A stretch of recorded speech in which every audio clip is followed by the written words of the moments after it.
সাইয়েদনা সুলাইমানের অনুসারী ছিল জিনেরা। জিনেরা আবার ওনার কথা শুনতো। উনি জিনদের নিয়ে গোল টেবিল বৈঠক করলেন আর বললেন, সাগরের তীরে বিশাল বড় বড় ড্যাগের মধ্যে রান্না করো, আফ্রিকার গরুগুলোকে ফ্রাই করো, তিমি মাছগুলোকে ভুনা করো, সব ধরনের খাবার জমা করো।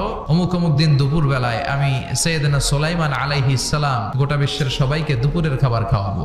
জিনেরা বড় বড় পাতিলে রান্না করা শুরু করে দিল। রাতে রাতে সাগরের তীরে 40 কিলোমিটার এরিয়ার মধ্যে রান্নার স্তূপ। যেদিন খাওয়ানো হবে ওই দিন সবাই এসেছে। সাইয়েদনা সুলাইমান উদ্বোধনী ভাষণ দিবেন। পাখিগুলো লাইন ধরবে এদিকে, মানুষগুলো লাইন ধরবে এদিকে, সবাই লাইনে লাইনে এসে খাবার খেয়ে যাও। সাগরের ভেতর থেকে বিশাল এক তিমি মাছ এসে বলে, সুলাইমান আমি লাইন মানি না। তো সাইয়েদনা সুলাইমান জিনদের আদেশ করে দিল, যাও আফ্রিকার একটা রোস্ট করা একটা গরু তিমি মাছের পেটের ভিতরে ঢুকায় দাও। তিমি মাছ বলল, সুলাইমান আমি হা করে রাখবো আমার মুখটা, যতক্ষণ না আমার পেট না ভরে তুমি খাবার দিতে থাকবা, পেট ভরে গেলেই মুখ বন্ধ করে ফেলবো।